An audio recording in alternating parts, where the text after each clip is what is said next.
इसके द्वारा बाली वध प्रधान वाली किष्किंधा कांड की कथा भी कही गई है और लंका कांड की भी कथा कही गई है। क्रौंच इस शब्द में श्री राम विरह के कारण कृष्ण रहने वाली श्री सीता जी की कथा भी अर्थात सुंदर कांड भी कहा गया है। तो ये क्रौंच मिथुनादेक अवधि ही काम मोहितम, इसके द्वारा जनक नंदिनी जानकी बारिद तेल तप्त जनु बरिशा कह रही है। श्री हनुमंत लाल से संदेश जब दे रही है तो बारिद तेल तप्त जनु बरिशा, जिनके संयोग में सब कुछ सुखद था, आज उन रामभद्र ये वियोग में बारिद भी, ये जलद भी मानो तप्त तप्त तेल की बरसात कर रहे हो, ऐसा लग रहा है।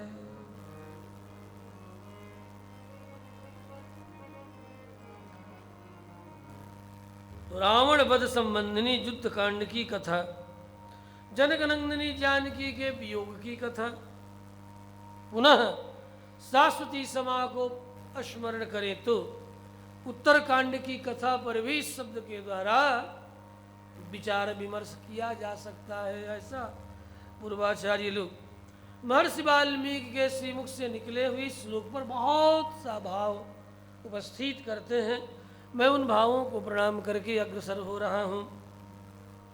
मुनिवर महर्षि वाल्मीकि ने अपने शिष्य भरद्वाज से पुनः पुनः स्मरण करते हुए कहा, आहा भरद्वाज, हे वत्स भरद्वाज, मेरे मुख से सहसा निकला हुआ यह वाक्य कितना विलक्षण है। यह 4 चरणों में आबद्ध है, प्रत्येक चरण में 8 ही अक्षर है, सभी क्रम से है, ह्रस्व और दीर्घ के क्रम से है। यह छंद वीणा की लय पर भी भली भांति गाया जा सकता है।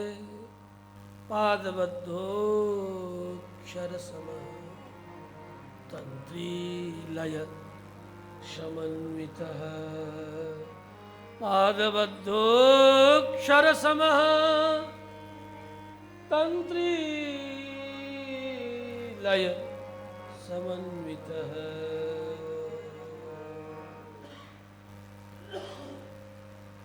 अब आश्रम पर इसी श्लोक पर विचार करते हुए आसन पर विराजमान होकर के आसन प्राणायाम करके चिंतन कर रहे हैं।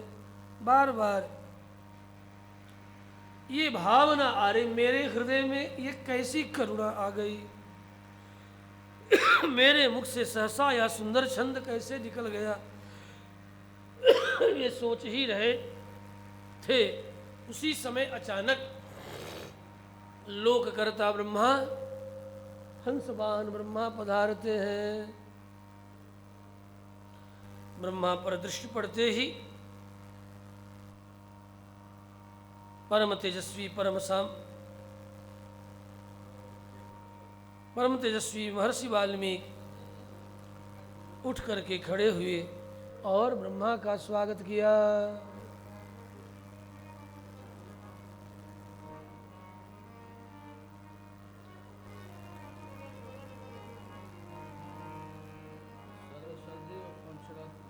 पंचरत्न उसी झोले में रख दिए थे, लाल कपड़े में बांध करके पॉलिथीन में, उसी झोले में जो ले गए ये लोग, उसी में पंचरत्न की लाल रंग की पुड़िया है, मैं रखा हूँ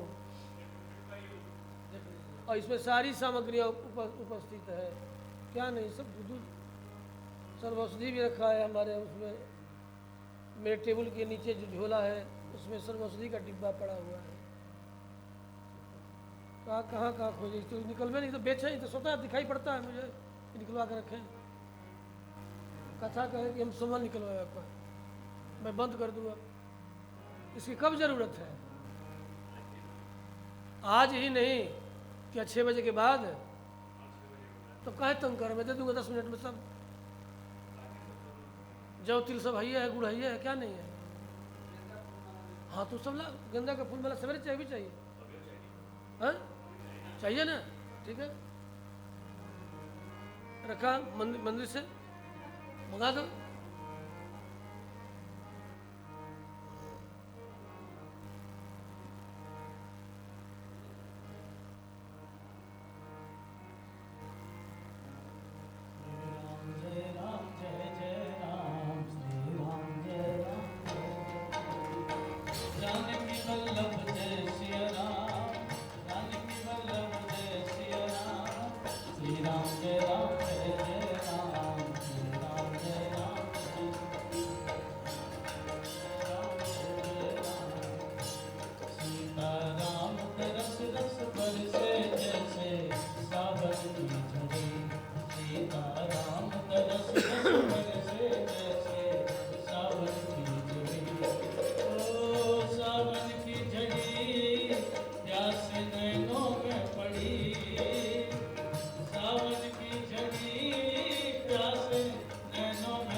सावन की झरी प्यासे नैनों में पड़ी, शाम रस बरसे जैसे सावन की झरी, सीता रस बरसे जैसे सावन की झरी।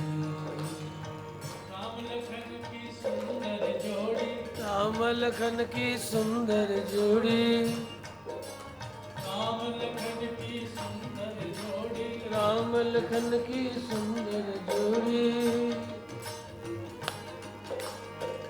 आए धाम काम सब छोड़ी, आए धाम काम सब छोड़ी, चलोरी दर्शन कर आवेगा, कलौर दर्शन करी आवे जा, सोचत खड़ी सीता राम दरस रस बरसे जैसे सावन की झड़ी, सीता राम दरस रस बरसे जैसे सावन की झड़ी, ओ सावन की झरी प्यासे नैनों में पड़ी, सावन की झरी प्यासे नैनन में पड़ी, राम चरण रस बरसे जैसे सावन की झरी, राम चरण रस बरसे जैसे सावन की झरी।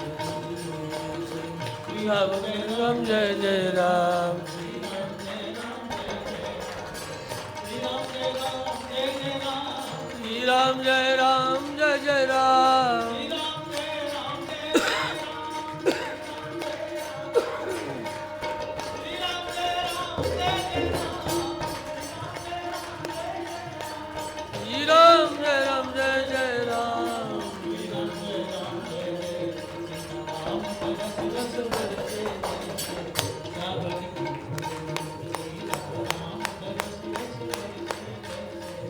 सावन की जरी जैसे सावन की जरी जैसे आज गाम ततो ब्रह्मा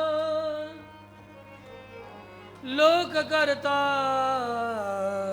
स्वयं प्रभु चतुर्मुखो महातेजा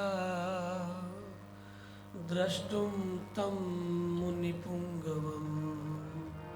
मुनिपुंगव महर्षि वाल्मीकि को देखने के लिए ब्रह्मा आए।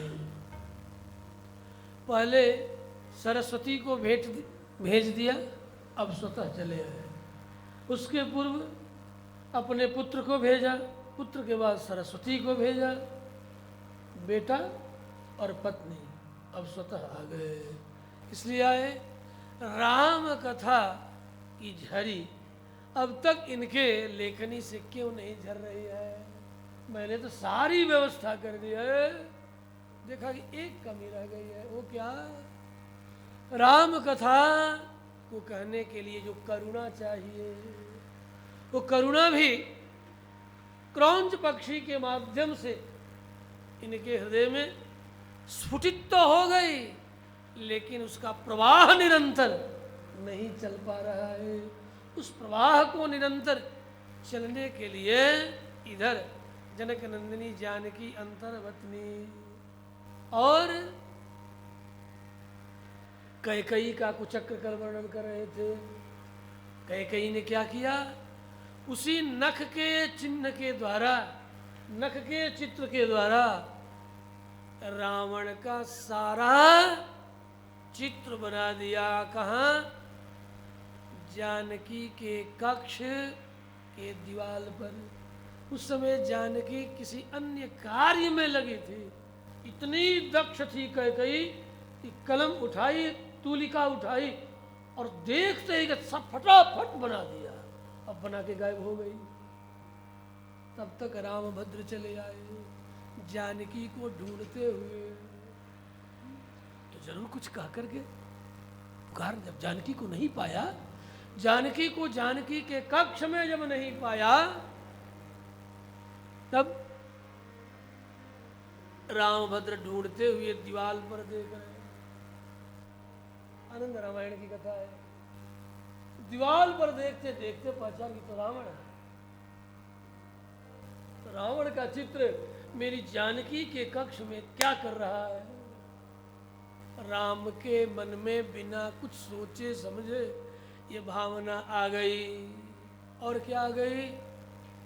ये जो दुर्वाद अवध में फैला हुआ है, थोड़ा मानवीय कथा, राम सब जानते फिर भी कैकेयी के कुचक्र को हवा दे रहे हैं, इसलिए मानवीय कथा पर विचार करते हैं। दुर्वाद इधर अवध में, इधर जानकी के कक्ष में रावण का चित्र।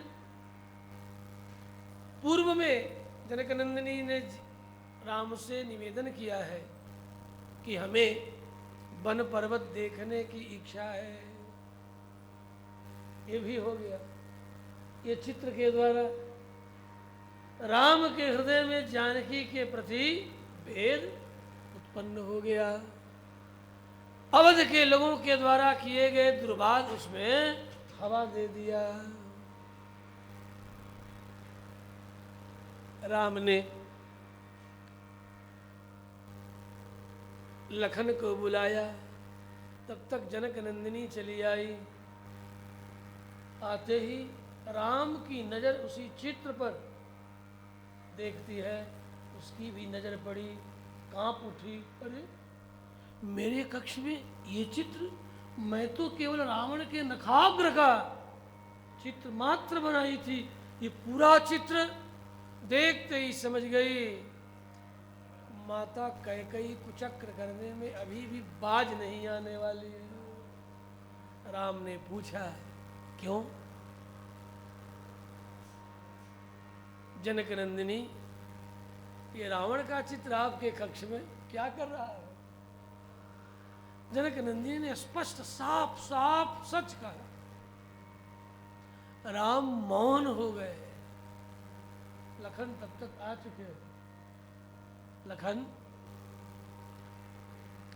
जानकी को तमसा के तट पर ले जा छोड़ आ।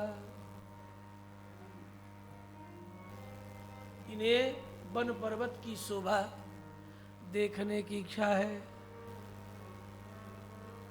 लखन ने कहा सच ये नहीं है भैया, सच तो ये है कि आप मैया का त्याग कर रहे हैं, जनकनंदिनी का।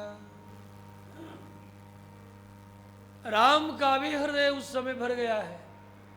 कोई भी और होता तो भरपेट रोता, भरपेट रोता। राजधर्म इतना कठिन है कि राम का हृदय रो रहा है लेकिन आंखों से अश्रु की धारा नहीं चल सकती। ये राजधर्म है। राजधर्म से कठिन कोई धर्म नहीं है। यद्यपि कहा गया है सबसे कठिन धर्म सेवकाई। राजा भी कौन है? प्रजा का सेवक है। राजतंत्र में हमारा जो राजतंत्र था उसमें राजा वैतनिक कर्मचारी है प्रजा का। भरद्वाज के मत से, याज्ञवल्क्य के मत से, वशिष्ठ के मत से, वामन के मत से और सबसे आधुनिक राजतंत्र के संस्थापकों में हमारे महर्षि कहूँ या ऋषि कहूँ, चाणक्य के मत से भी राजा प्रजा का सेवक है, राजा प्रजा का दास है। इसके अलावा कुछ नहीं है।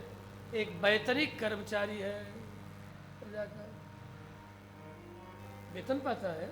आओ, राजा का भी मंत्रिमंडल के द्वारा वेतन निर्धारित है, राज परिवार का भी वेतन निर्धारित है, रानियों के लिए भी निर्धारित है, सबके लिए निर्धारित है और सबको मासिक प्राप्त होता है। उसी मासिक में राजा को रहना है, उससे अधिक राजा का अधिकार नहीं है। शेष सारी संपत्ति राजा स्वतः, राजा का राजमहल, राजा का मन, राजा का तन, राजा की सारी संपत्ति जो कुछ भी वह अपने बल पराक्रम से अर्जित करेगा वो सारी संपत्ति प्रजा की होगी, क्योंकि राजा प्रजा का कर्मचारी है। जो स्वार्जित करेगा सारी संपत्ति प्रजा की होगी। ये है भारत का प्रजातंत्र, राजतंत्र। अस्तु, राम ने जनक नंदिनी को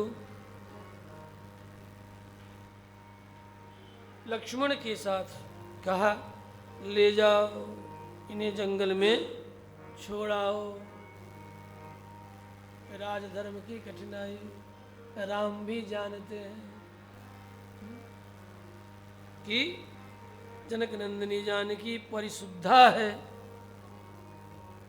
अवधवासियों के दुर्भाग, कैकेयी का कुचक्र और जनक नंदिनी, साथ ही एक मुख्य और कारण था। ऐसी स्थिति में यदि मेरे पुत्रों का जन्म होता है तो ये जन्म लेते ही अपनी माता के दुर्वाद को खेल खेल में सुनेंगे, सुनेंगे।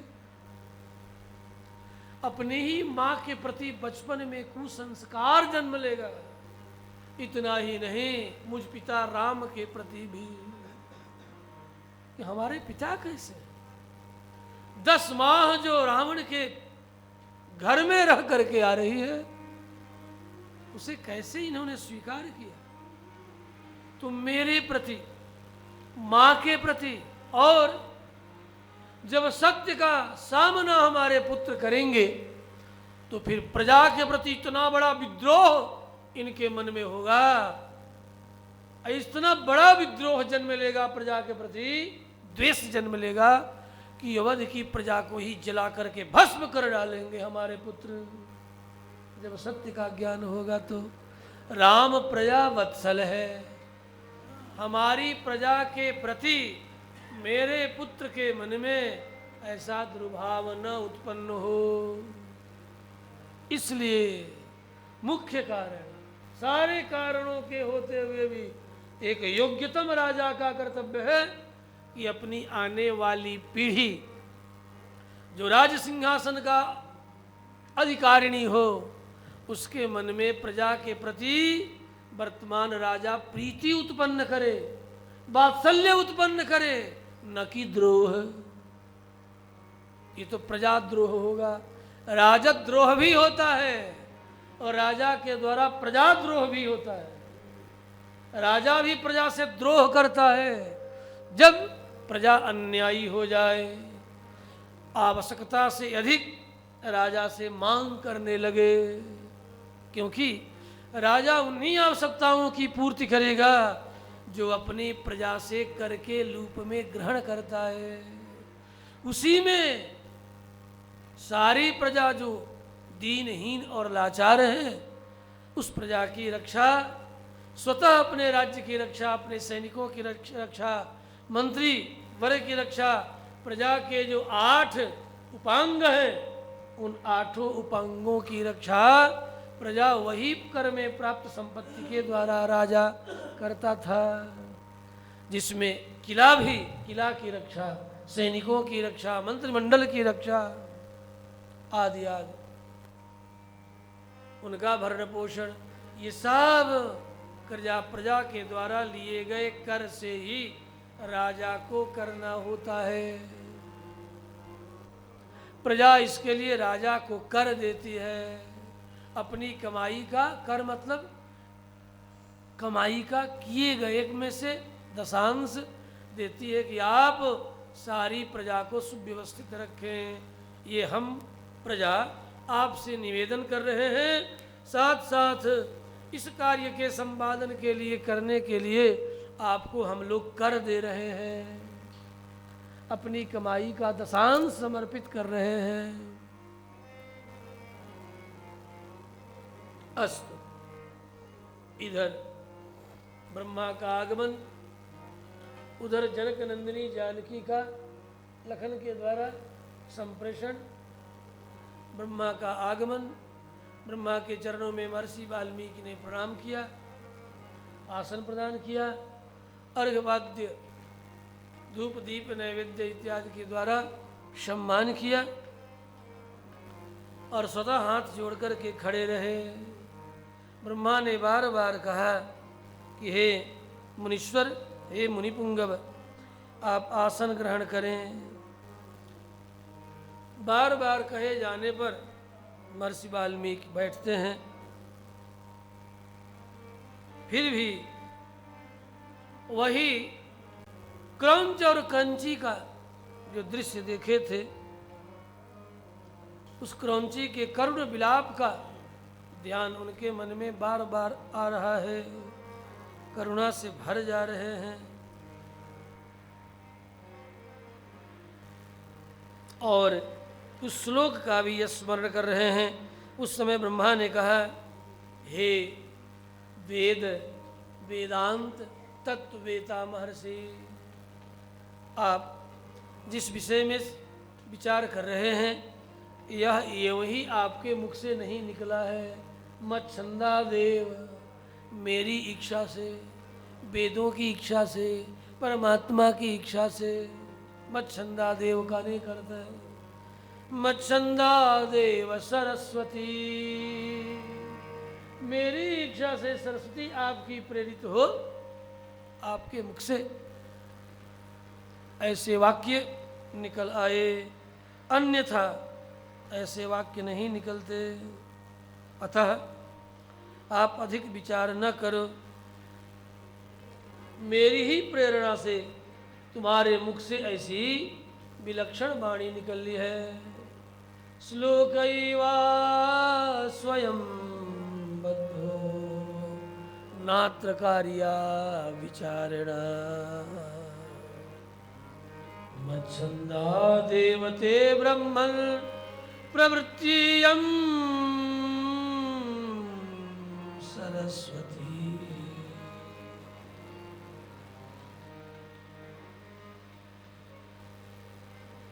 मेरी ही कृपा से। टीकाकारों ने कहा मत छंदात अर्थात मह्यम मत कल्याणार्थम छंदः प्रादुर्भावे संकल्पो यस्य सः मत छंदः रामः तस्मात् मत छंदात। इतना अर्थ है। मेरे कल्याण के लिए ही जिन्होंने संसार में प्रकट होने का संकल्प किया है, उन श्री राम जी की कृपा से ही तुम्हारे मुख से माँ निषाद से आरंभ होकर शाश्वती समा पर्यंत यह जो श्लोक है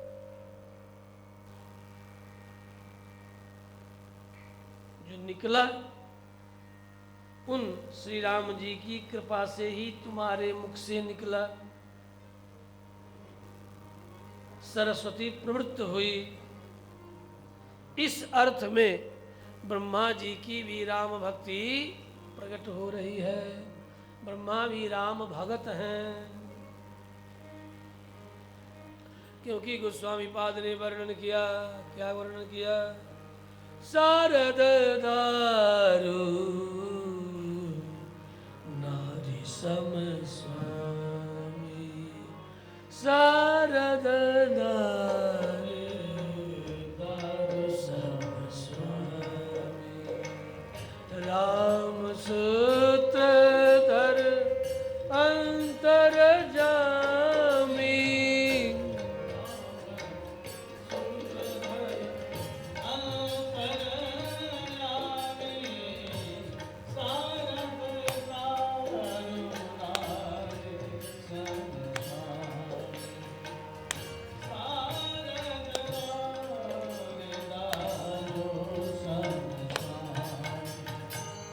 जही पर कृपा करही जन जानी, जही पर कृपा करही जन जानी, कभी और न चावही पानी, कभी और अजीर न चावही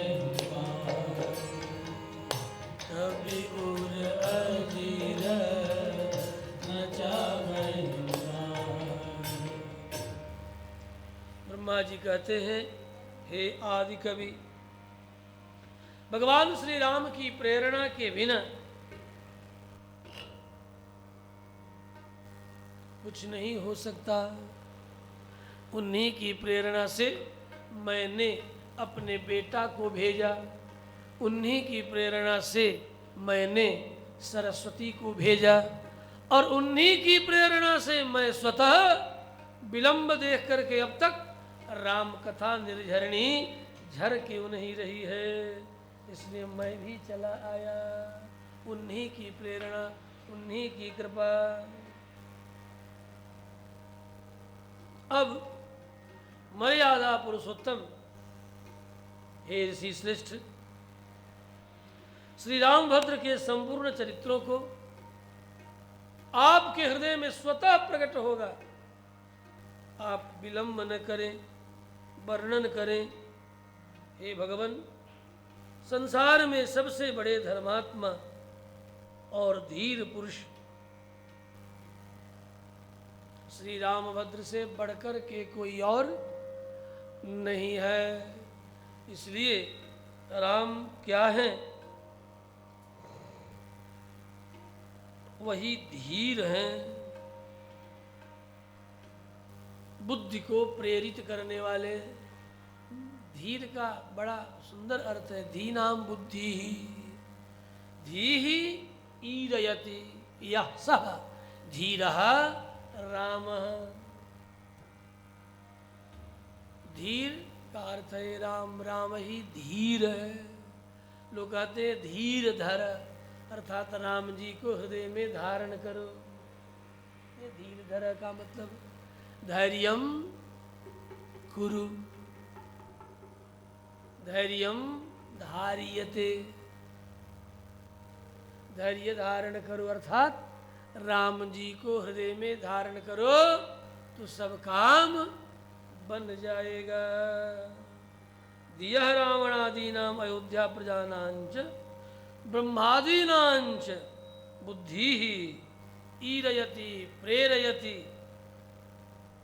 यह सह रामः धीरः। इसलिए राम जी का ही नाम धीरः है।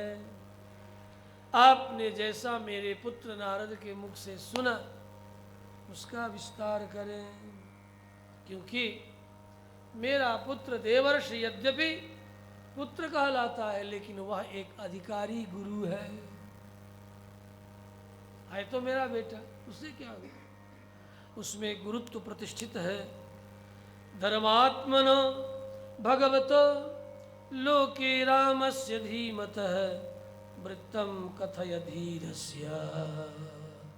इसलिए राम जी का सीधे अन्वर्थ नाम लिया है ब्रह्मा ने, वृत्तम कथय धीरस्य। धीर की कथा कहो, किसी और की नहीं। यथा ते नारदात् श्रुतम, जैसा तूने नारद से सुना है वैसा तुम उस धीर की कथा, राम से धीर कोई और नहीं हो सकता। क्या आश्चर्य है। पिता ने कहा बेटा उपवास कर, जनक नंदिनी जानकी के साथ जमीन पर शयन कर, गुरुदेव जैसी जैसी आज्ञा करे वैसा वैसा कर।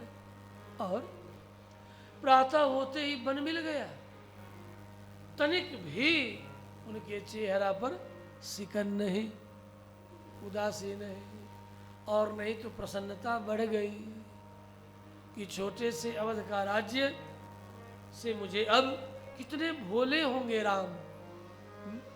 राम का भोलापन, राम का धैर्य प्रकट हो रहा है। भोलापन तो हम भोले लोग जो है इसमें भोलापन देखते हैं, लेकिन सचमुच में इसमें राम का धीर, इसलिए राम का विग्रह ही धीर का विग्रह है।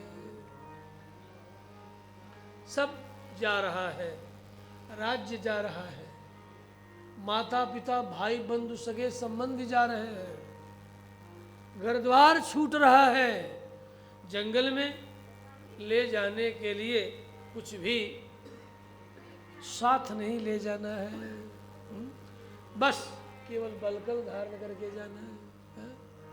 4 अंगुल की लंगोटी जिसे कमर ढक जाए, कंधे पर अंगोछा उतरी है, बस और कुछ नहीं।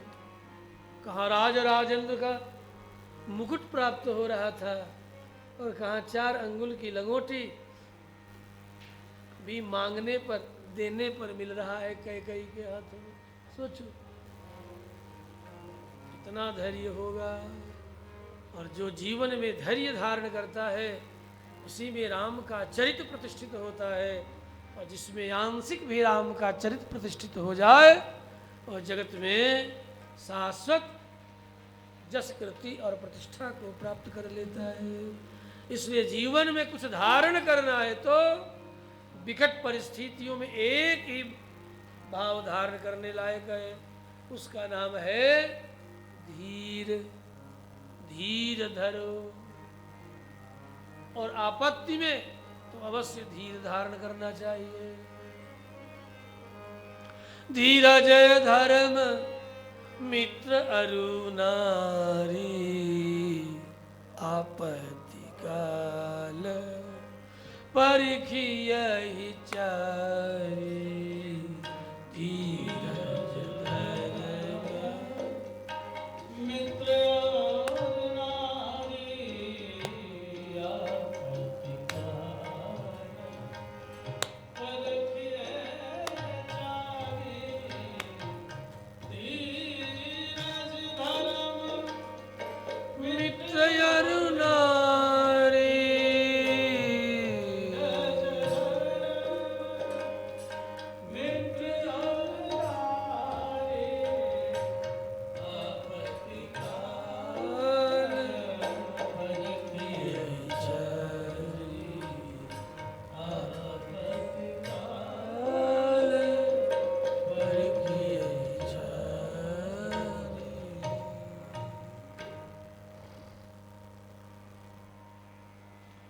ब्रह्मा की प्रेरणा भी प्राप्त हो गई। पुनः ब्रह्मा अंतर्धान होते हैं। अज्ञात चरित भी ज्ञात हो गया।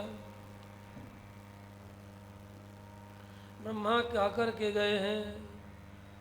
तचाप्य विदितं सर्वं विदितं ते भविष्यति वृत्तं कथय धीरस्य यथा ते नारदात् श्रुतं। जो नहीं जानते हो वह भी तुम जान लोगे, जो तेरे हृदय में अप्रकट है वह भी प्रकट हो जाएगा चरित्र। अतः सब चरित्र प्रकट हो गया महर्षि वाल्मीकि के हृदय में। सूझहि राम चरित मनि मानिक गुप्त प्रगट जहाँ जो जयकार।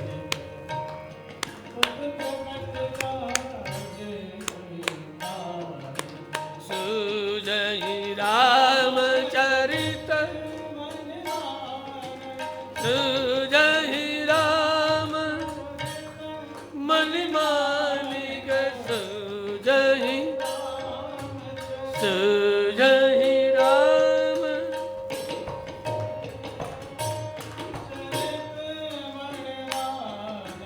सूझहि राम चरित मन मानिक सूझहि राम चरित मन मानिक सूझहि राम चरित मन मानिक गुप्त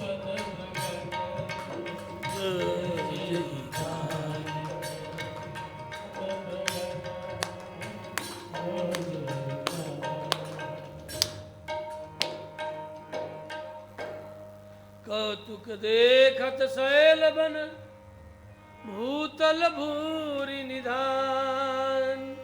वैसे ही हृदय में सारा चरित आ गया, जैसे कोई सिद्धांजन अपनी आंखों में लगा ले तो।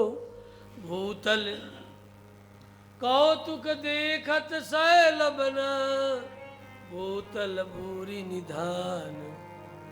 यथा सुअंजन अंजिद्रिगा साधक सिद्ध सुजान। सियाबल राम भद्र भगवान की सियाबल राम भद्र भगवान की।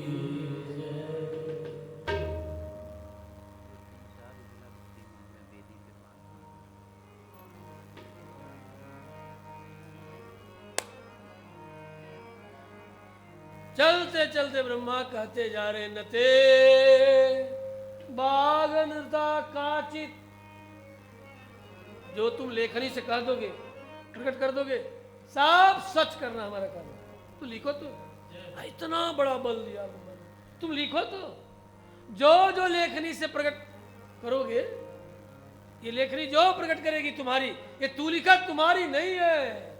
ये जंत्र शरीर तुम्हारा नहीं, कोई और जंत्री है। जो तुम्हारी लेखनी से प्रकट होंगे वाक्य, वो मिथ्या नहीं होंगे। काचिदत्र भविष्यति न ते वाग अनृत काव्ये काचिदत्र भविष्यति। तनिक चिंता मत करो महर्षि, लेखनी तो पकड़ो, देर मत करो। लेखनी पकड़ा करके तब ब्रह्मा वहां से पधारे हैं। अनेक प्रकार आशीर्वाद देते हुए भक्त वत्सल भगवान श्री रामभद्र वह सारा चरित्र उनको करना पड़ेगा जो तुम लिख दोगे। कितना बड़ा बल है, जो तुम लिखोगे करना पड़ेगा। मतलब अब तक जो किया सो तो किया, जो नहीं किया यदि तुम लिख दोगे तो करेंगे, क्यों नहीं करेंगे, उनको करना पड़ेगा। इतना बड़ा लेखनी के संबंध में बल प्रकट किया है। इसलिए श्रीमद् भागवत में कहा गया यद यद धिया, भगवान के भक्त लोग जो जो कह देते हैं, हिम्मत नहीं है कि ये उससे उल्टा चले, वाह वाह करना पड़ेगा। यद यद धिया तवुरुगाय विभावयन्ति तद तद बपु प्रणय से सदनुग्रहाय। जो जो आपके भगत कह देते हैं वही वही तुम शरीर धारण करते हो, और जैसा जैसा तुम्हारा भगत चाहता है वैसा वैसा ही तुम चरित करते हो। श्रीमद्भागवत तृतीय स्कंद के 9वें अध्याय का 11वें श्लोक में कहा जा रहा है। इसलिए भगवान अपने भक्तों के अधीन सारा चरित करते हैं। ब्रह्मा जी के अंतर्धान होते ही लेखनी चलने के लिए व्याकुल हो उठी। हस्तौ पादौ प्रक्षाल्य, हाथ पैर धोया, आचम्य आचमन किया, प्राणायाम किया और संकल्प कर लिया कि अब तो लेखनी चलेगी। कुशासन बिछा लिया। मंगल कार्य में कुशासन का अग्रभाग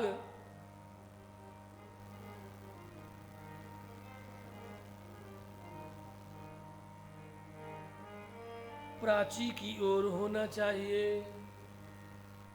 प्राचीन प्राचीनाग्रे कर्मकांड का ये विषय है, पूर्व मीमांसा का। यहाँ पूर्व मीमांसा है तो वेदार्थ है ना, इसलिए कहीं कहीं पूर्व मीमांसा रख देते हैं। प्राचीनाग्रे सुदर्भेषु धर्मेण अन्वेषते गति। धर्म की गति, धर्म के संबंध में जानना हो तो कुशाग्र को पूर्व की ओर करके बिछा के, पश्चिम की ओर जड़, पूर्व की ओर अग्रभाग, उत्तर की ओर मुख करके बैठो। तब धर्म की गति पर विचार करो। तब ठीक ठीक धर्म का बोध होगा। यही कर रहे हैं। उपस्पृश्योदकम सम्यक मुनि स्थित्वा कृतांजलि प्राचीनाग्रेषु दर्भेषु धर्मेण अन्वेषते गतिम।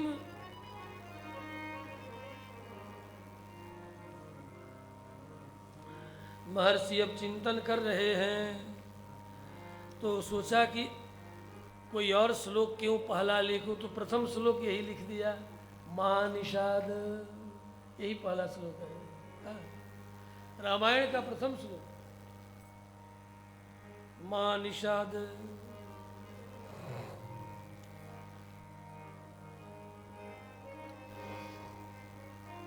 ये श्लोक आरंभ हुआ है जनक नंदिनी जानकी करुणा से विगलित लखन लाल के द्वारा छोड़ी जाने पर एक केवल अपने पहनने के कपड़े, वो भी 2-4 लिए तमसा के किनारे विलाप कर रही है। विधना तेरे देख किसी के समझ महर्षि वाल्मीकि के शिष्यों ने देखा, राम सिया आकर के प्रणाम किया है, पूछा है, के साथ अरे माँ तू कौन है? बिछड़े जाते हैं। विधना तेरे लेख किसी के समझ ना आते हैं। राम सिया युग युग के साथी बिछड़े जाते हैं। कैसे हैं ये राजा रानी, कैसी इनकी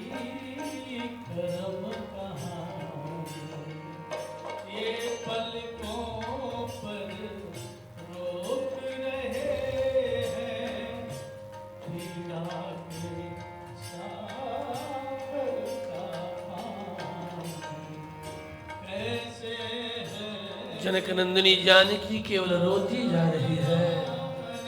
महर्षि के शिष्यों ने देखा है, बार बार पूछा है। जितना पूछ रहे हैं उतना और तड़प तड़प करके रो रहे हैं। किसे दोष दूं, किसे कहूं कि मैं किस कारण से यहाँ छोड़ी गई, कैसे कहूं, क्या कहूं। एक दूजे से एक दूजे की पीर छुपाते हैं। राम सिया युग युग के साथी बिछड़े जाते हैं।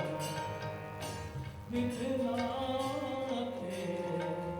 नेक किसी के, वो बिखराते देख किसी को। जब अपनों से ही न्याय न मिले तो कुछ कहना मत। जानकी ने यही सिखाया। जब पति से न्याय न मिले, पुत्र से न्याय न मिले, किसी भी सगे संबंधी से जब न्याय न मिले,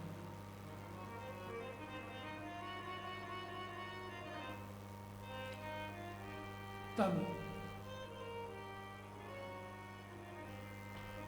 अपने से ही न्याय मांगना और विधाता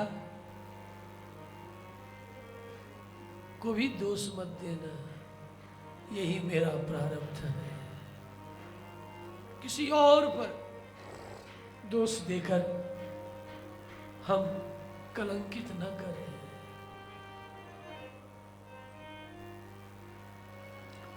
केवल रो रही है। दौड़ के शिष्यगण गए, महर्षि से निवेदन किया, गुरुदेव, एक अबला नदी के किनारे रो रही है। महर्षि पहले से जानते हैं, ध्यान में सब देख लिया। ये तो मानो प्रतीक्षा ही कर रहे थे, सुनते ही दौड़ पड़े हैं। जिस तरह कोई पुत्री अपने पिता से मिलती है, चरणों में प्रणाम करती है। महर्षि ने कहा, बेटी चिंता मत करो, ये आश्रम तुम्हारे पिता का आश्रम है, इसे अपना घर समझ चल।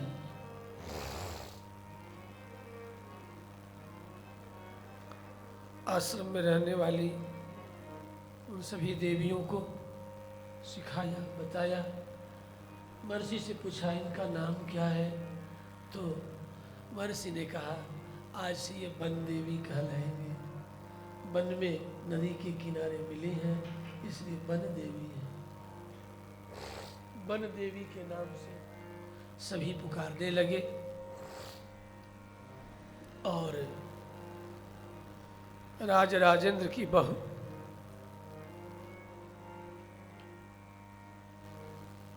जनक राज तनया पलंग पीठ तज ग्योद ही ढोर,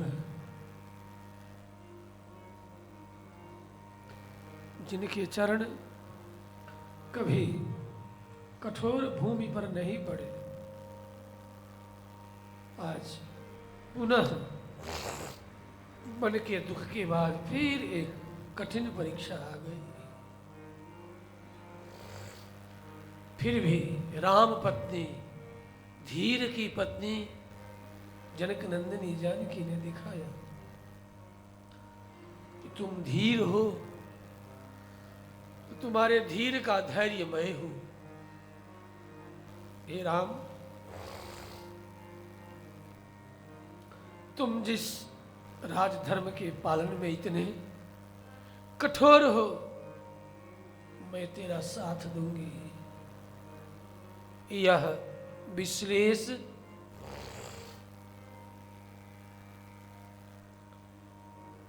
ये दूरी परतंत्रता बताती है कि राम की कितनी परतंत्र है जनक नंदिनी, एक शब्द नहीं कहा। परतंत्र व्यक्ति जड़ के तरह होता है, उसे कुछ भी कहने का हक नहीं होता। यदि कुछ कह ही दिया तो परतंत्र कैसा।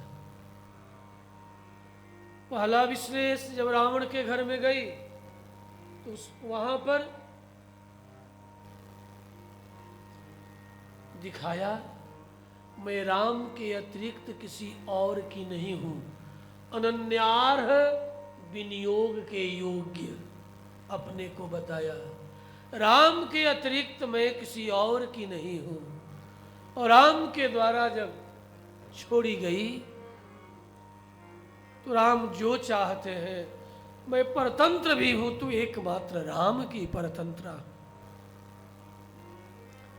वे अपने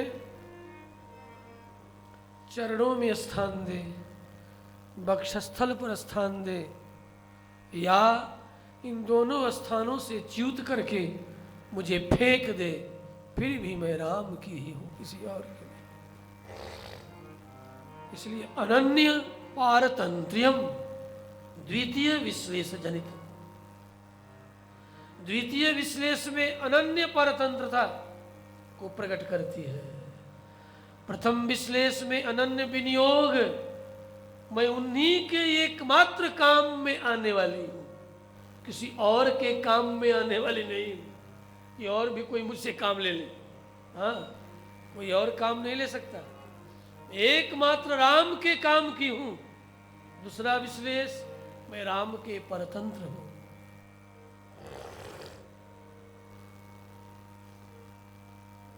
इस विश्लेष के द्वारा, अलगाव के द्वारा, कहाँ जमाना है, मात्र 7000 वर्ष यदि खगोलीय विद्या से भी देखा जाए, यद्यपि राम का काल बहुत पुराना है, 24वें त्रेता में रामावतार हुआ, और ये 28वां कलयुग चल रहा है।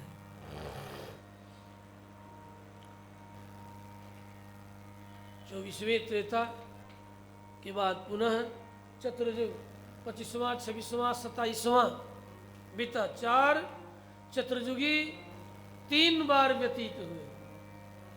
उसके बाद उसमें द्वापर कलयुग आदि है ही 24वें का।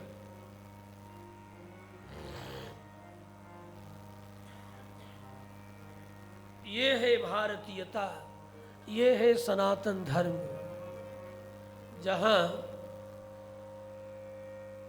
अर्धांगिनी पति के अतिरिक्त किसी और के लिए होती ही नहीं थी। परतंत्र भी है तो पति की, विनियोग किसी काम के लायक हूं तो पति के, और यदि सर्वदा के लिए त्याग कर दे तो पुनः इस कामना से जब जब जन्म लूंगी तुझे ही पाने के लिए। ये है भारतीयता। अनन्यार्ह विनियोग, अनन्यार्ह पारतंत्र्य, और अनन्य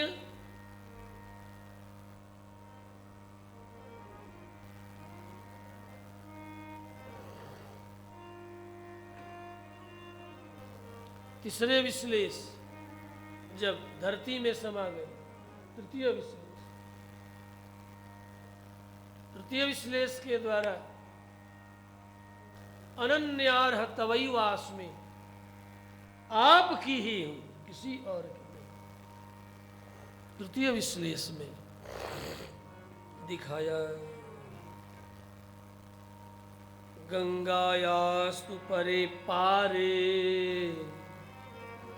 तमसा नाम नामतः।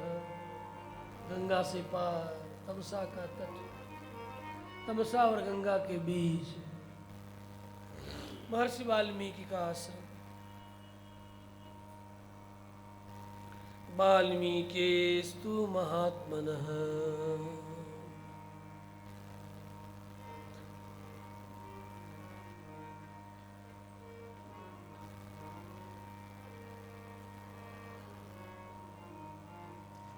बड़ी ही करुणापूर्ण यह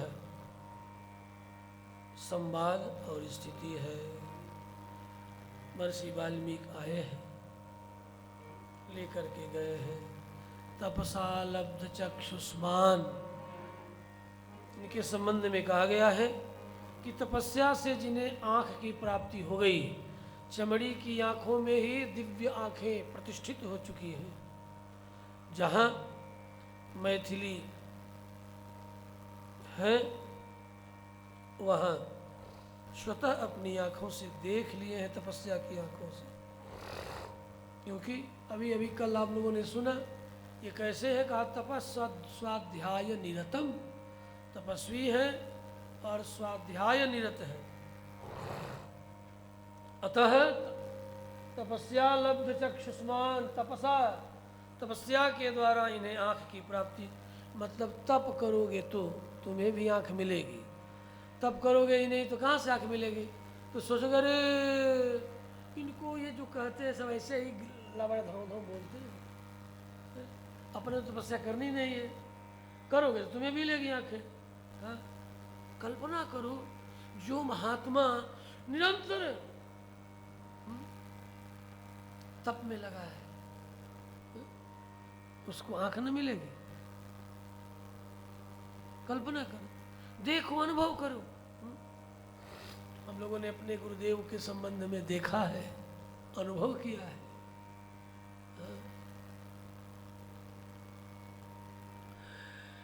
एक जिस घटना का जिक्र नहीं है, क्योंकि उस गांव में बहुत कम लोग हैं, जिस वर्ष अयोध्या की प्रतिष्ठा थी, जिस वर्ष पूज्य श्रीपाद सेवक ब्रह्मचारी जी घर द्वार छोड़ करके आए थे, और सर्वप्रथम जिस गांव में ब्रह्मचारी जी की नियुक्ति हुई थी स्वामी जी की सेवा में, उस गांव का नाम है रामपुर।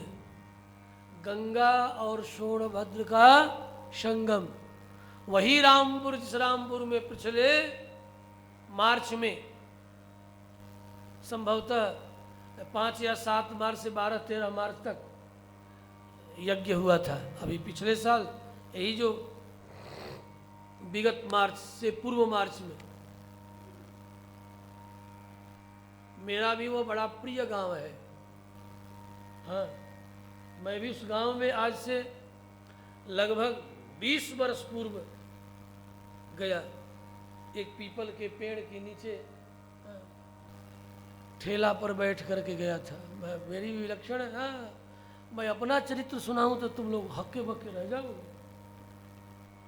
ठेला पर बैठ के इतना लंबा घूंघट निकाल के, और एक उजले रंग का झोला था, उजला ही वस्त्र घी रंग का पहनता था।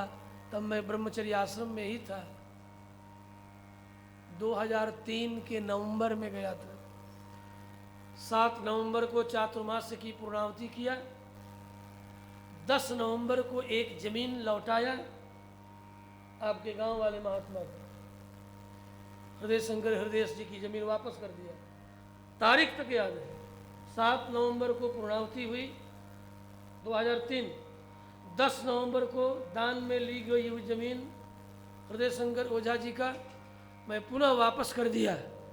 ये लीजिए, आपके पुत्र आपके पौत्र ऑब्जेक्शन कर रहे हैं, इसे वापस लीजिए।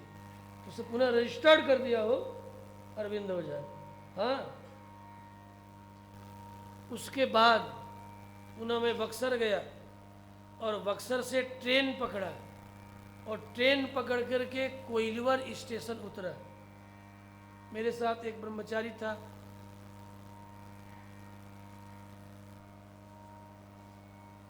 उसे साथ लेकर फिर वहां से बिहटा, और बिहटा से टेम्पू पकड़ा, याद है। वहां से कोई और साधन नहीं था उस गांव में जाने के लिए। तो एक ठेला वाले से हमने कहा कि भैया हमको इस गांव में पहुंचा दोगे? कहा कि हाँ बाबा पहुंचा देंगे। क्या भाड़ा लोगे?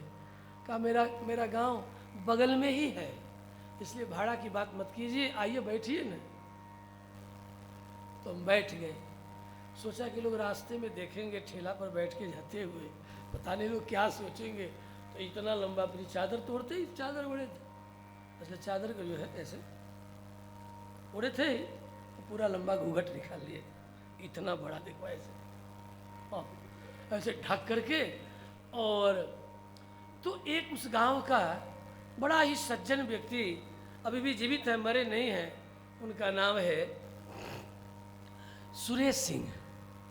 वो जा रहे थे बाजार की ओर, तो उन्होंने देखा, अरे ये तो देखने से बाहर से कपड़े से कोई महात्मा लगता है। ठेला वाले से पूछा, उस नाम रख के, मुझे नाम नहीं याद है, यह बाबू ये इससे कौन ले, ये कौन कौन है, किसे ले जा रहे हो? तो उसने कहा कि काका एक महात्मा जी हैं, बोले हैं इस गंगा और सोन के संगम के निकट कोई पेड़ ओड़ हो। तो हमने कहा चलो हमारे गांव रामपुर में एक पेड़ है, वहीं ले जा रहे हो, पीपल के पेड़ के नीचे। अच्छा ठीक है ठीक है ठीक है, ले चलो। तब तक वो निकट आ गए, कहा कि बाबा जरा ये पर्दा हटाएंगे घूंघट अपना? तो उन्होंने कहा क्यों नहीं उठाएंगे, उठाएंगे।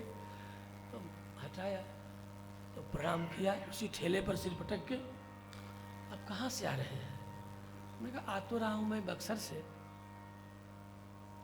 अच्छा कहाँ जाएंगे?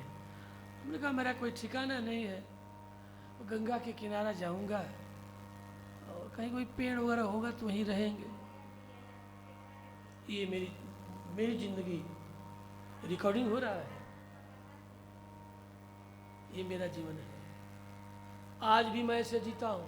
अब थोड़ा वैभव बढ़ गया तो लोग गाड़ियों से घूम रहे हैं, आज भी मैं गाड़ी छोड़ करके दौड़ता हूँ। हाँ? ये 2003 कोई बहुत दिन की बात नहीं है। वहां पीपल के पेड़ के नीचे वो ठेला वाला हमें उतार दिया, चलते चलते वो भक्त चिल्लाया कि बाबा आप चलिए, मैं आ रहा हूं बहुत जल्दी। वो डग भर करके गया बाजार, उधर से ककड़ी खीरा है ना खरीद के, इतना बड़ा ककड़ी खीरा सब खरीदा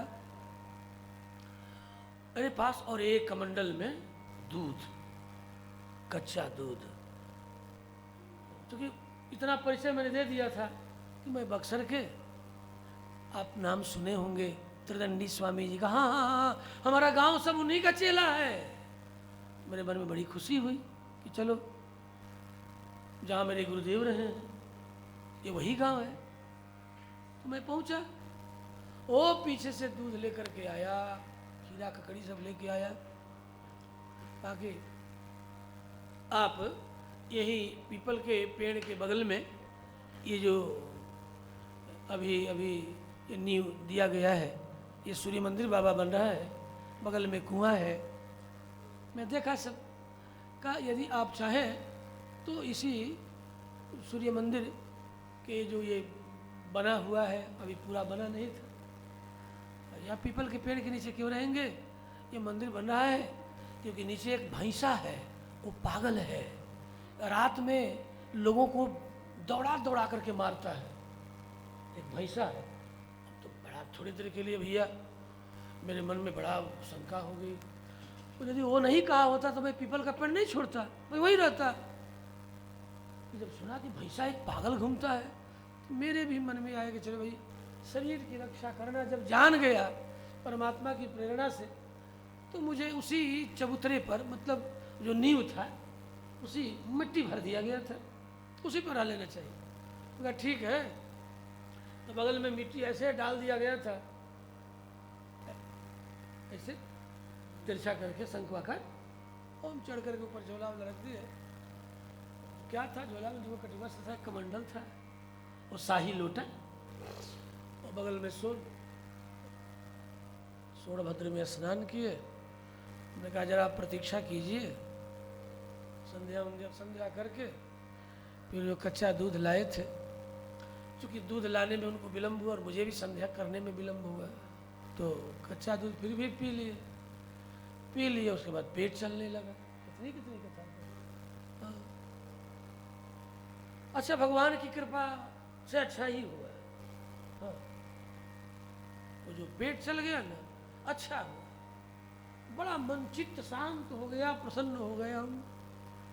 तो कहा कि देखो अब तो फल तो कुछ नहीं खाएंगे, अब आज कुछ रहने दो, कल देखेंगे। उसके बाद वहाँ हम लगातार 4 महीना रह गए और उस 4 महीना में उस मंदिर का जो काम शेष बाकी था, फिर गांव वालों को बुलाया, फिर मीटिंग किया, फिर समिति बनाया। मेरे जीवन में वहाँ की समिति विलक्षण 1 मैन कमेटी, 1 मैन कमेटी मेरे जीवन में प्रथम ये कमेटी थी जो कि 1 मैन कमेटी थी। एक ही आदमी कोषाध्यक्ष, वही अध्यक्ष, वही सचिव, वही सदस्य, सब कुछ 1 मैन कमेटी। इसलिए हमने भी जो अभी ट्रस्ट अपना रिन्यूअल किया है 1 man trust, 1 man. I am trustee, I am president, I am treasurer, I am all things in my trust, no anyone members in my trust, कोई नहीं, ओनली 1। आज के जो इस भगवान विजय राघव का जो ट्रस्ट है 1 man trust, I am only trust, all things in my trust, सब कुछ मैं ही। क्योंकि मैंने देख लिया ट्रस्टियों का तितिम्बा, देखा 12 बरस तक जितने लोगों को लिख करके गए थे ना अनिल की अम्मा, एक भी काम के नहीं, केवल झाड़ने के लिए है, झाड़ने के, रंग झाड़ने के लिए। रंग झाड़ोगे तुम मेरे ऊपर, तुम रंग झाड़ोगे। जिनको संपत्ति देना था उन्होंने तो रंग नहीं झाड़ा, एक ही कलम में मेरी सारी चल अचल संपत्ति के एकमात्र स्वामी गोपालाचार्य होंगे, लिखा है, मेरी वसीयत में लिखा है। इसलिए त्रिदंड देव परिवार में किसी की हिम्मत नहीं है तो मुझसे प्रश्न करे, इतना बलवान वसीयत है। और इसीलिए सबको धत्ता बता के हमने ऐसा ट्रस्ट बनाया। खुल के कहता भी हूं कि पूछो तुम हमसे, जिस दिन पूछोगे उल्टे ऐसे फंसोगे कि फिर जवाब नहीं मिलेगा। ऐसा रख, वैसा पासा रज्जू, दोनों ओर से पास रखा, दोनों ओर से पास है। इसलिए हम कोई गाय का घी और जव का सतुआ और गुड़ खा करके संस्कृत पढ़े हैं, बता दे रहा हूँ। का इसमें कौन सा गौरव है? का तुम नहीं जानते हो कितना बड़ा गौरव है। सक्तुन पिब धर्मम चर, सक्तुन पिब व्याकरणम पठ। व्याकरण पढ़ना है तो लड़का के खूब खिया। आजकल ये लोग माई लोग जन में ना बेटा का खिया होता वही मेधाहीन, पघार पघार के बड़ा हमारा बेटा पढ़निहार बनेगा, पढ़निहार बनी। अरे छारी या सतुआ खिया होगा कि पेट में पीत न बने, क्योंकि अध्ययन करने वाले के पेट में पीत बनता है। और पीत को समाप्त करने के लिए क्षारीय पदार्थ खिलाओ बच्चों को, जिसमें क्षार अधिक हो, पीत को नष्ट करे। इसलिए ब्रह्मचारी को भरपेट भोजन लेकिन क्षारीय हो, नमक भी कम हो, तेल तो बिल्कुल ही कोई तेल ना हो। और यदि खाना है तो पित्त को खाने वाला, पित्त को नष्ट करने वाला एकमात्र गाय का घी है और जौ का सतुआ है, सर्वश्रेष्ठ। इसलिए सक्तुन पिब धर्मम चर। यहाँ तक कहा भट्टोजी दीक्षित ने प्रयोग दिया है कि सक्तुन पिब धर्मम चर का सक्तुन पिब व्याकरणम पठ। सतुआ पी के व्याकरण पढ़। सतुआ में पानी मिला दिया, गुड़ मिला दिया, घी मिला दिया। हाँ, घी जरूर, वो भी गाय का घी, गाय का घी। गाय का घी पीकर चाहे खा करके कौन सा तिस्मार खा हो गए, ठीक है, वो तो वही जानते हैं जो हमसे जिनका पल्ला पड़ता है। उन्हीं से पूछना जिनका पल्ला पड़ा हो हमसे। श्री कृष्णचंद्र भगवान की, श्री रामभद्र भगवान की जय हो।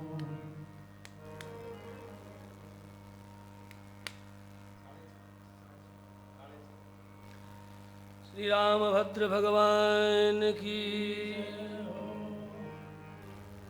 जनक नंदिनी जानकी जो रुदन कर रही थी दिखाई पड़ गई। आदि कवि मानो आओ जरा बड़ा सुंदर भावांतर हो गया, भावांतर हो गया। जनक नंदिनी जानकी, तो भावांतर होना भी था, क्योंकि मैं कुछ बोल नहीं पाता, मैं स्वतः बहुत भावुक व्यक्ति हूँ। मुझे सारा चित्र दिखाई पड़ने लगता है, शब्द निकले चाहे ना निकले, भाव से हृदय भर जाता है, और फिर उसका परिचय हमारी आंखें अपनी अश्रु बिंदुओं से देने लगती है। श्री रामभद्र भगवान की। कैसे हैं महर्षि?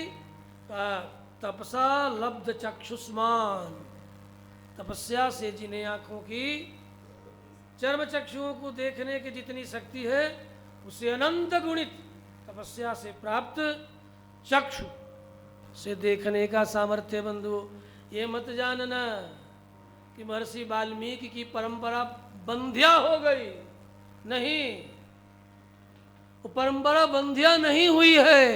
आज भी जो तपस्वी है, यहीं बैठ करके भूरलोक, भुवरलोक, स्वर्गलोक, जनलोक, तपलोक, उन मूर्खों को छोड़ो, साम्यवादियों को और जड़ विज्ञानियों की बात मत लाओ, यहीं से बैठे बैठे वैकुंठ का दर्शन करते हैं। यहीं से बैठे बैठे पूज्य हमारे गुरुदेव यहीं से बैठे बैठे वैकुंठ का दर्शन करते थे। तो जब पूज्य गुरुदेव दर्शन करते थे, तो क्या उनकी परंपरा बंध्या हो गई? ये मत सोचना। ऐसे महापुरुष चले जाते हैं तब बातें खुल करके आती हैं। यदि वे देखते थे यहीं से बैठे हुए, तो ये मत जानना उनकी परंपरा बंध्या नहीं हुई है, उनकी परंपरा आगे चल रही है। लेकिन अपना श्रोताओं का दुर्भाग्य है कि ऐसे महापुरुष अपने ही मुख से अपनी तपस्या से प्राप्त शक्ति का वर्णन और बखान नहीं करते हैं। लेकिन उनकी परंपरा बंध्या नहीं हुई है। कोई न कोई उनका शिष्य तो अवश्य होगा, जो यहाँ से बैठे बैठे स्वर्ग आदि लोकांतर का दर्शन इन्हीं चर्म चक्षुओं में अनंत शक्ति प्राप्त करके देख रहा होगा। श्री रामभद्र भगवान की। कोई भी परंपरा बंध्या नहीं होती, परमात्मा के संकल्प से परंपराएं चलती हैं।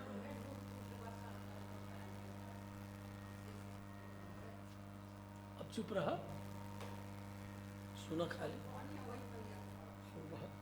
चुप रहा, सुनो, कथा सुनो, मनन करने की चीजें हैं। बाहर का वैभव देखने से भीतर के वैभव का ज्ञान नहीं कर पाओगी देवी।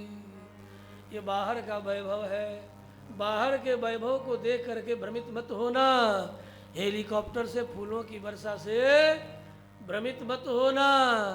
हाँ, भ्रम में मत पड़ना, होगा जरूर कोई न कोई। उनकी परंपरा मिथ्या और बंध्या हो ही नहीं सकती। लेकिन भ्रम में मत पड़ना, इतना जरूर कहूँगा, होगा जरूर कोई न कोई। होगा जरा इसलिए कह रहा हूँ, है नहीं बोल रहा हूँ कि मुझे नाम रखना पड़ेगा, और मैं नाम रखना नहीं चाहता किसी का भी। ये सुनो, लोग पागल कहते थे परमहंस जी को, कछला वाले, हाँ हो, लेकिन तपसा लब्ध चक्षुष्मान थे। मैं उनके शिष्यों की कुछ नाम, एक दो नाम रखूंगा। एक गुजर गए विश्वपुर बसरिकापुर के बगल बलिया, मुक्ति नारायण ब्रह्मचारी।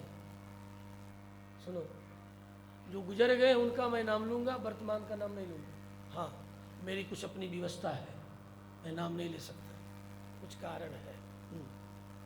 जो गुजर गए उनका नाम लूंगा। मुक्ति नारायण ब्रह्मचारी जी को गुरुदेव सर्वप्रथम त्रिदंड दिए थे। प्रथम त्रिदंड ग्रहण करने वाले मुक्ति नारायण पूज्य ब्रह्मचारी जी महाराज, जिनके गांव के बगल में मैं स्वतः 2 ज्ञान यज्ञ कर चुका हूँ।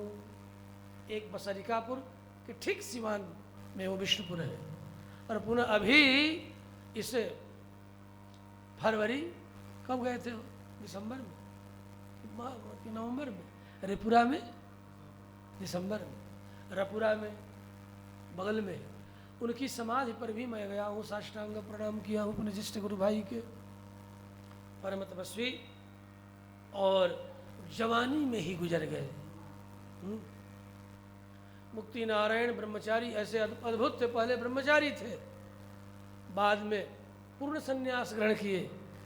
मुक्ति नारायण ब्रह्मचारी जी के विषय में कि जब वे घर में थे तो गायत्री का जप किया करते थे, सिद्ध हो गए थे। तो एक बार पूज्य स्वामी जी से निवेदन किया कि आप मेरी भिक्षा ग्रहण करें। और स्वामी जी ने कहा भिक्षा नहीं ग्रहण करूंगा तुम्हारे हाथ का। कहा क्यों? कहा मेरी मर्जी, मैं आज की भिक्षा किसी और को दे दिया हूँ। कहा ठीक है, देखता हूँ कि किसी और की भिक्षा आप कैसे ग्रहण करते हैं। ऐसे सिद्ध थे। और उन्होंने एक काला नाग प्रकट कर दिया। ये घटना 2 लोगों के साथ हुई है। गायत्री सिद्ध थे, काला नाग प्रकट कर दिया। जो भिक्षा लेकर के आ रहा था, स्वामी जी संध्या करके बैठे हैं अपनी कुटी के बगल में, भिक्षा लेकर के आने वाले 1 फरलांग की दूरी पर चिल्ला रहा है, ओ ब्रह्मचारी। उस समय जो थे, उस समय के ब्रह्मचारी कौन थे? शायद प्रथम चतुर्भुज ब्रह्मचारी जी थे। प्रथम चतुर्भुज ब्रह्मचारी, द्वितीय चतुर्भुज नहीं, प्रथम। स्वामी जी के जीवन में 2 चतुर्भुज ब्रह्मचारी हुए हैं। एक तो पलामू जिला वाले, द्वितीय थे डाला झरना वाले। उससे पहले चतुर्भुज ब्रह्मचारी जी थे। देखा कि सामने एक काला नाग फुटकार कर रहा है। अब तो जो दूध लिया था वो थर थर कांपने लगा। कांप करके उसके हाथ का लोटा गया, गिर। इधर से मुक्ति नारायण जी आ रहे हैं, हंसते हुए आ रहे हैं। अब तो भिक्षा हमारी ही ग्रहण करना पड़ेगा आपको। हाँ ठीक है, लाओ, अब तो ग्रहण करना ही पड़ेगा। लेकिन तूने ये अच्छा नहीं किया हमारा नियम भंग करके। तो उन्होंने कहा कि आपने भी अच्छा नहीं किया गुरुदेव, हमारे संकल्प को भंग करना क्या आपको अच्छा लग रहा था? जवानी की बात थी, आज की बात ये नहीं है। ये घटना घटे भी देश की आज़ादी से पहले की घटना है, 49 से पहले की घटना है। तो पूज्य स्वामी जी महाराज भी जुआ थे। 25 वर्ष की अवस्था में उन्होंने संन्यास लिया था। उस समय की बात है, जुआ था, पूर्ण जुआ था। तो ऐसे उनके शिष्य थे, सिद्धों के गुरु पूज्य हमारे गुरुदेव। इसलिए पूज्य हमारे गुरुदेव के सिद्ध शिष्यों की आज भी कमी नहीं है। श्री रामभद्र भगवान की। इतना ही कहूंगा, इससे ज्यादा नहीं कहूंगा। हाँ? क्योंकि देखो, सिद्धियां जो होती है ना, जीवन काल में ही किसी न किसी को वर्ण कर लेती है। जो योग्य शिष्य होगा, अथवा गुरुजनों के जाने के बाद वो सिद्धियां रोती हैं कि आप तो जा रहे हैं, अब मैं किसके साथ रहूं? तो उस समय गुरुजन कहते हैं कि देखो, जो योग्य हमारा शिष्य हो स्वतः वर्ण कर लेना, तो सिद्धियां वर्ण कर लेती हैं। अच्छा, बड़े दूर से आई हो, कई बज गया, अभी 6:45 हो गया। चलो तुम्हारे इनाम पर कथा विश्राम कर रहा हूँ। श्री राम जय राम जय जय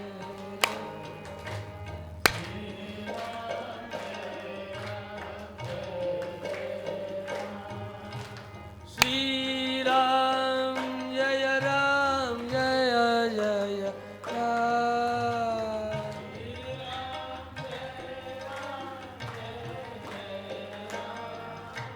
श्री राम